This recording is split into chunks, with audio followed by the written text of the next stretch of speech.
Hello everyone, today we're going to be taking a look at the Bernina 811 model sewing machine.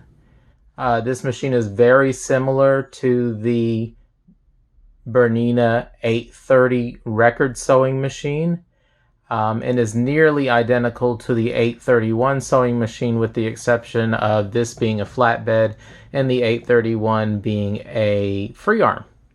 The primary difference between this and the Bernina 830 is going to be that you have less decorative stitches up here on the stitch selector. You still get all the other controls and a excellent 5-step buttonhole.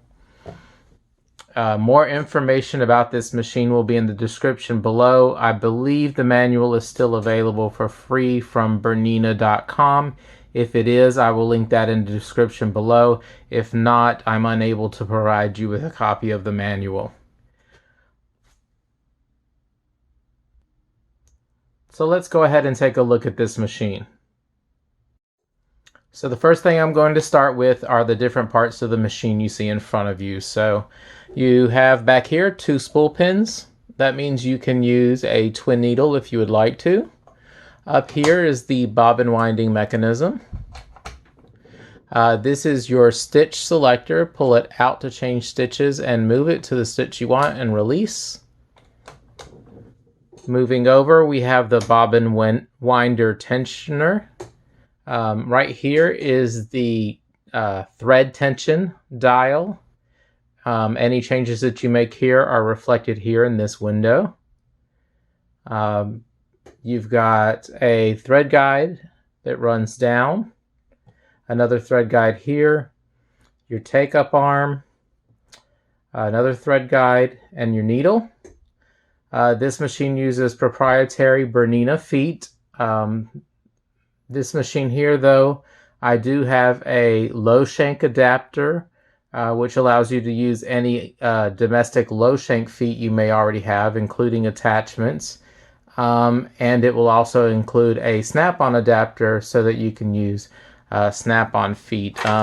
Both of these things are available on Amazon and eBay and many other sites. This is what the low shank adapter looks like. And then this is the bag of snap-on feet that's included with this particular machine.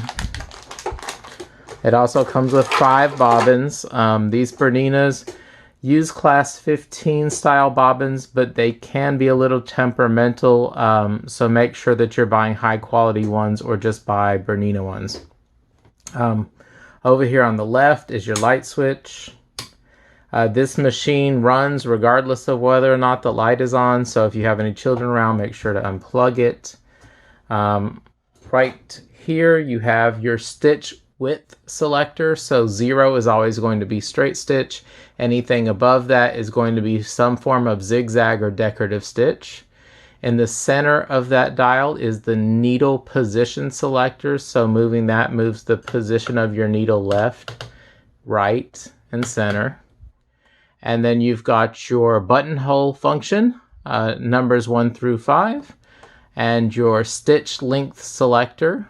In order to shorten your stitch length, you're going to turn the knob clockwise until you have the stitch length that you want, and moving this lever upwards gives you reverse until you release it.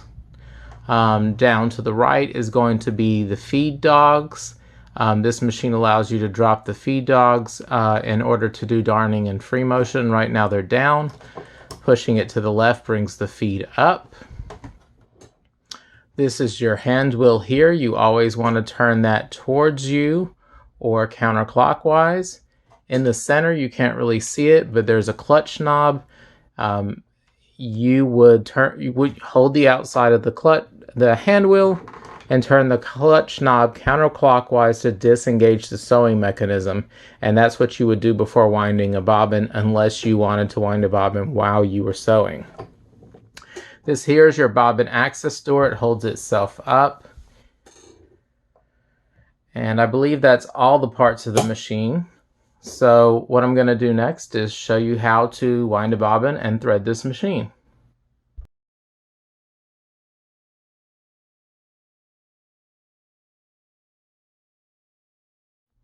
Okay, so let's wind a bobbin. I'm going to use my thread spool. I'm not going to use a spool of thread. Got a lot of thread around here on spools, and it's better to use that. So normally you would take your thread from your spool and come over to the bobbin winder tensioner. You want to make one full turn around the bobbin winder tensioner. Take your bobbin and place the thread through any hole in your bobbin. Hold on to that thread. Place your bobbin over the bobbin winder shaft and push down. This is a friction one, so you don't have to line anything up. Move it over to the right.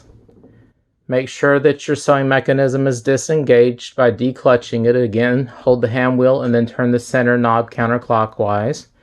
And then you're going to hold on to your thread and press your foot pedal.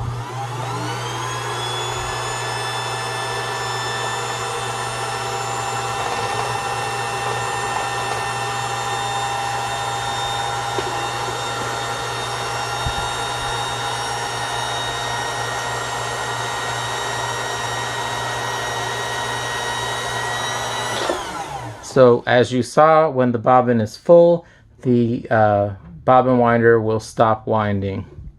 So go ahead and move your bobbin to the left to disengage the bobbin winder. Hold your hand wheel and rotate the center knob clockwise to re-engage the sewing mechanism. Trim your thread. And now you're ready to load your bobbin case. So when you're loading your bobbin case, you want your bobbin, the inside of your bobbin case to face you. You want to ensure that your thread is coming off the top and to the right of the bobbin. Place it inside of your bobbin case. Find the notch for the thread. Wind it up and over until it's inside of this U shape here. Oops. So your thread should be coming out right there. Now you're going to open your bobbin access door. You're going to pull the lever back and hold it and place it in. If you have larger hands, you're going to need to lift the machine up slightly to do so. Okay, now that the bobbin's in place, give your thread a tug and just make sure it's secure. It's not going to come out. And close your bobbin access door. Okay, now we're ready to thread the machine.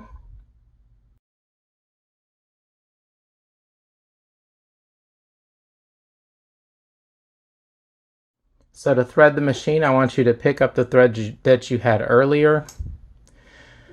It would normally be coming off the spool. There is a thread guide you cannot see back here that you want to catch first, and I've got that caught.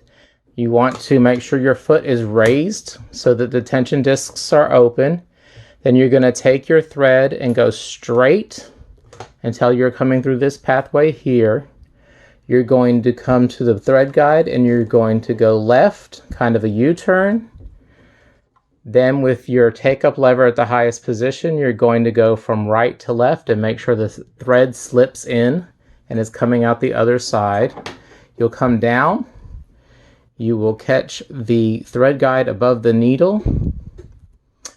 And while we're at the needle, you want to make sure this needle has a flat side on the top. I just oiled this machine, so I think you can see that in the video. There's a flat side of the needle and then there's a rounded side of the needle. The flat side will always face the back of the machine on this model. So go ahead and take your needle, place it in your needle bar and push it all the way up. If you don't install your needle correctly, you will have stitch problems.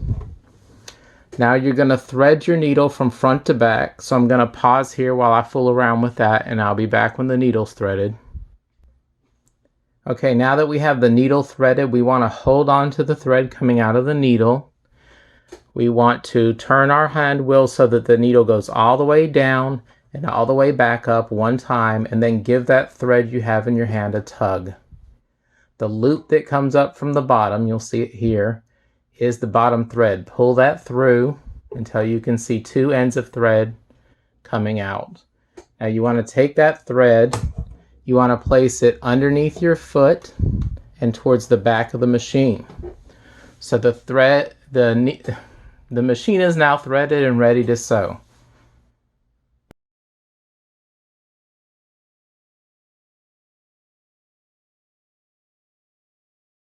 So now that we're ready to sew, what we're going to do is a stitch out test. I've got some kind of somewhere between light and medium weight fabric. It's heavier than quilting cotton, but lighter than a medium fabric. And I'm going to go ahead and do a stitch test on this fabric. To do that, I'm going to place the fabric under the foot, placing the foot down, holding onto the rear thread tails. We're going to start out with a straight stitch. So I've got straight stitch selected on the top. We have this dial on 0. We're in the center needle position. We're on the longest stitch. So we're going to start out in forwards, then we're going to reverse for our back stitch and go forward again.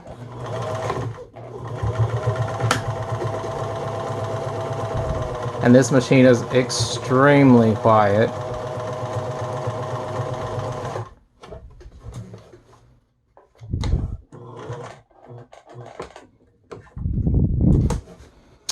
Now I'm going to shorten the stitch length to about a 2.5. As you can see, you can sew pretty slow. It has good speed control. And it is very fast if you need it to be.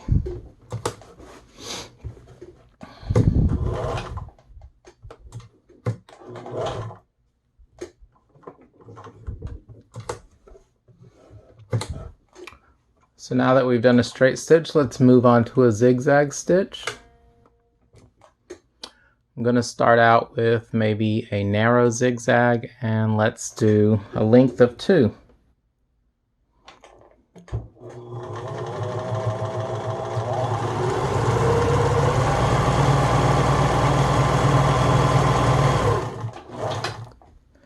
And I apologize if the video is jumping a bit. The table I'm using, this is a lid, and there's a hollow part underneath for a sewing machine to pop up through, and it tends to make things that are smooth look like they're jumpy and vibrate a lot. I can assure you, if you know anything about Berninas, you'll know this machine is very smooth. Okay, let's move up to a wide zigzag now.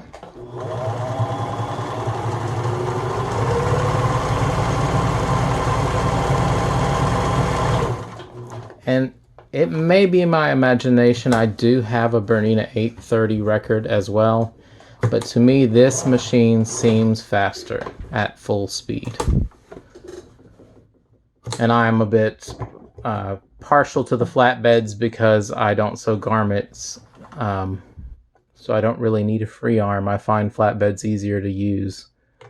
So we're going to move our stitch up 1 to the blind hem stitch. The rest of the settings we're going to leave the same.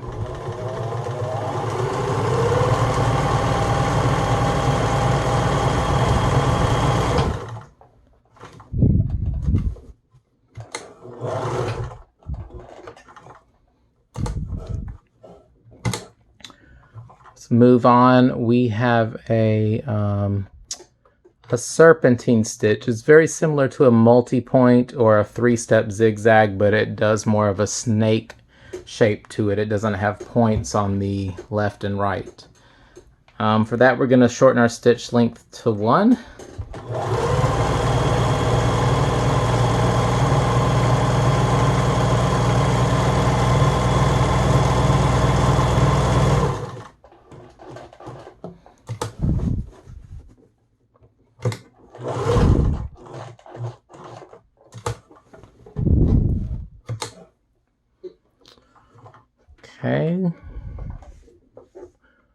Okay, the next one is going to be a joining stitch for joining maybe 2 pieces of material together.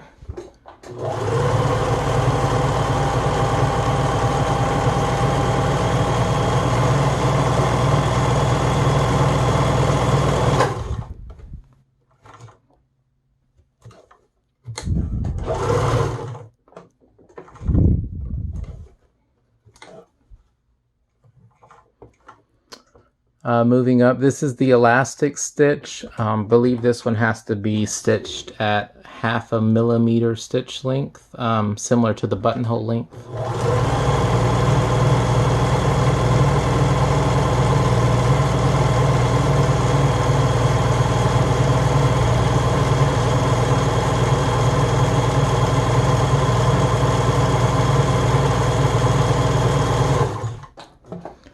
machine feeds very straight. You only need to give it the slightest bit of guidance. Maybe not go as fast as I'm going for best results.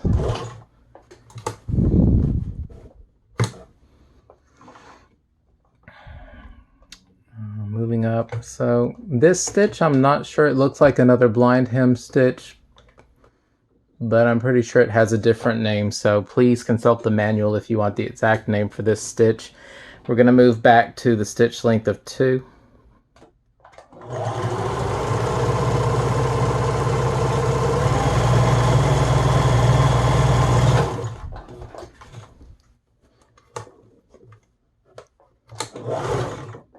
And our final stitch is a decorative stitch. We're going to see if it gets jammed under the foot. Satin stitches often require a satin stitch or embroidery foot, so I'm going to try my luck here and see if the all-purpose foot fitted to the machine will do it. There is one in the set of snap-on feet, but that would take too long in the video, so let's go ahead and give that a try.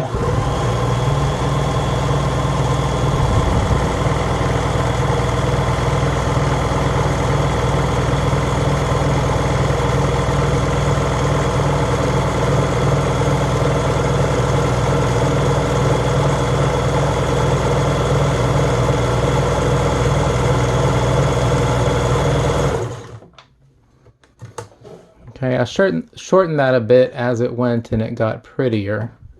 So let's just do another row of that and hopefully it doesn't jam.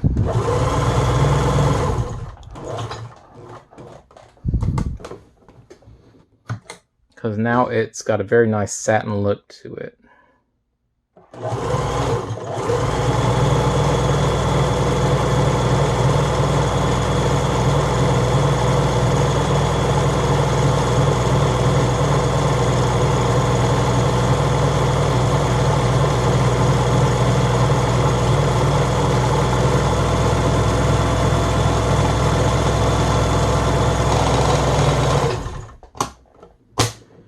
Don't think I shot that correctly.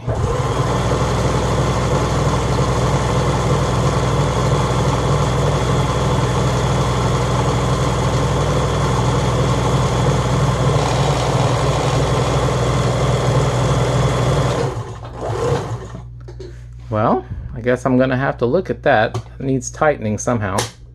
This lid does pop off for maintenance, so I think it's probably a matter of tightening up something. Alright, let's take a look at the samples.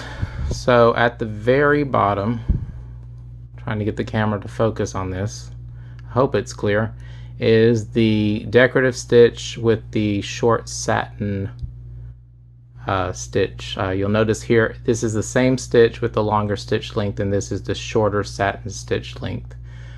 Coming up, this is some sort of blind hem. This is your elastic stitch. This is your joining stitch. This is your serpentine stitch. Another form of blind hem, possibly that goes by another name. I think maybe one is right and one is left. I'm not sure. This one's actually longer too. This is your widest zigzag. This is your 2mm zigzag or your narrow zigzag. This is a straight stitch on a stitch length of 2.5mm, and this is your straight stitch on a stitch length of 4mm. Let's take a look at the back. So I'm seeing really great stitch balance and tension. Yeah, it's a Bernina. It sounds like one, it sews like one, makes beautiful stitches.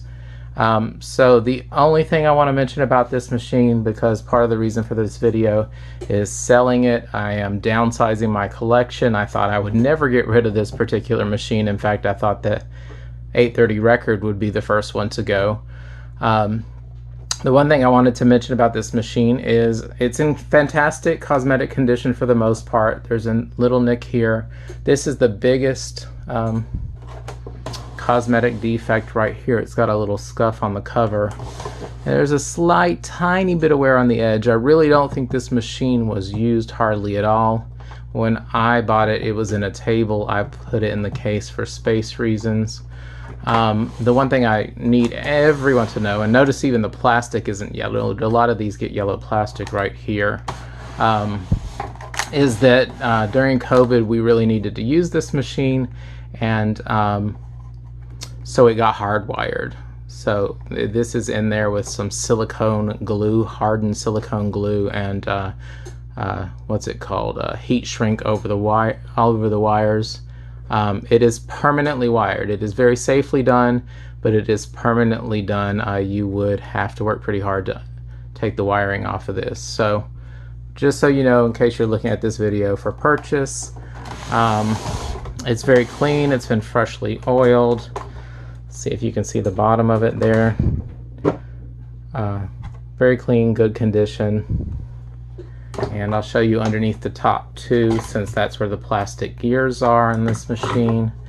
If anyone tells you Bernina's all metal, it better be a 117, because that's the only one they ever made that was all metal. You can see this gear is extremely white and clean. It's not cracked at all.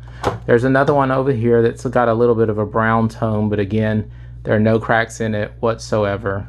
It's a very clean machine. It runs like a top, and I think anyone who buys it will absolutely love it. So I'm going to leave it there. I appreciate you guys watching, and have a great day.